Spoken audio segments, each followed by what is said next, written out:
morning, sunshine. I'm buzzing with excitement to dive into some of the most beautiful poetry ever written. I hope y'all brought your imaginative minds, because today we're going to be wandering through misty mountains, sitting by babbling brooks, and sipping wine under the moon with the master poets of the Tang Dynasty. Now, before we meet our poetic friends, let's set the historical stage. The Tang Dynasty lasted from 618 to 907, making it the golden age of classical Chinese culture. This was centuries after Confucius and Laozi, but their philosophies had thoroughly permeated Chinese society. During this time, China was the most advanced civilization on Earth. The capital, Chang'an, was the largest city in the world with over 1 million residents. It was cosmopolitan, welcoming merchants, monks, and traders from all over Asia. They had movable type printing, gunpowder, and were trading along the Silk Road all the way to the Mediterranean. The Tang era was considered the absolute pinnacle of Chinese poetry. Some 50,000 Tang poems have survived, and the best were collected in anthologies that Chinese schoolchildren still memorize today. Classical Chinese poetry is written in characters, not in alphabet, and it follows strict rules of form, rhyme, and tone. Most of what we're reading today are examples of either Shi poetry, which had regulated patterns of 5 to 7 characters per line, or Juju, which were shorter quatrains. But don't y'all worry, we're reading them in translation. Though I have to say, translations can only capture a fraction of the original's beauty. In Chinese, these poems are dense with wordplay, allusions, and tonal patterns that just can't be carried over to English. Let's start with the rock star of Tang poetry, Li Bai, also known as Li Po. This man was a legend in his own time. He claimed to be descended from royalty, wandered throughout China, having adventures, drank heroic amounts of wine, and supposedly died by drunkenly trying to embrace the reflection of the moon in a river. Now, I don't know if that's true or just a tall tale, but it fits his poetic persona perfectly. Li Bai wrote about nature, friendship, the joy of drinking, and the freedom of wandering.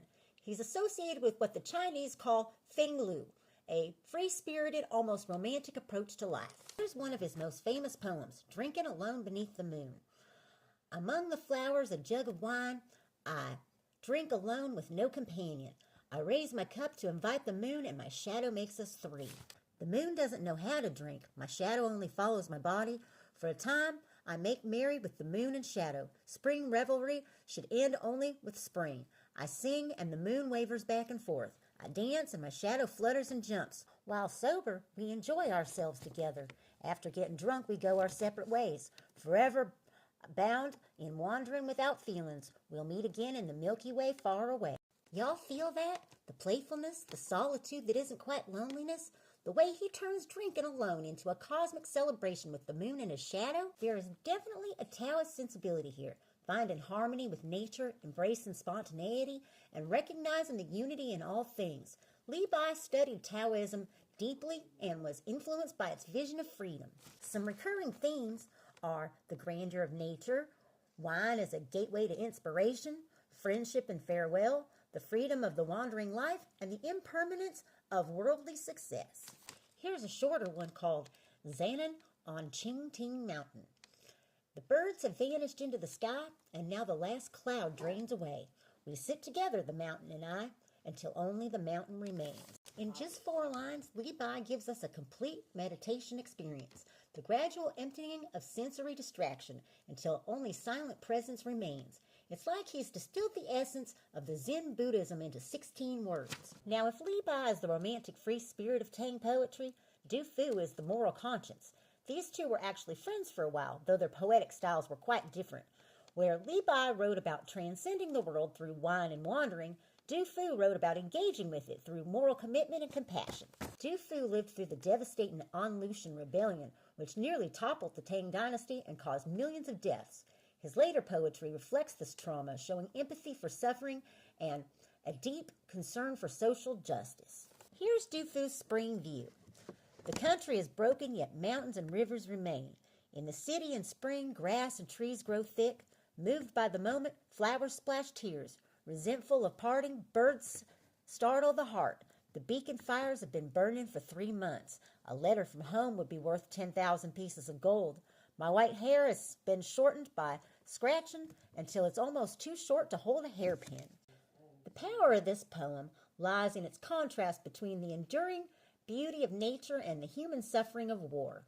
The flowers seem to weep, the bird calls pierce the heart, and that final image of the poet scratching his head in anxiety until his hair is too short for a hairpin is devastating in its intimacy. Du Fu shows a more Confucian sensibility in his concern for social order and moral responsibility. He served as a government official and believed in the importance of proper relationships and ethical leadership. Some recurring themes are empathy for human suffering, the contrast between natural beauty and human tragedy, duty to family and country, the fragility of civilization, and the nostalgia for better times. Here's his poem, Autumn Meditations. Jade dew withers and wounds the maple trees in the night.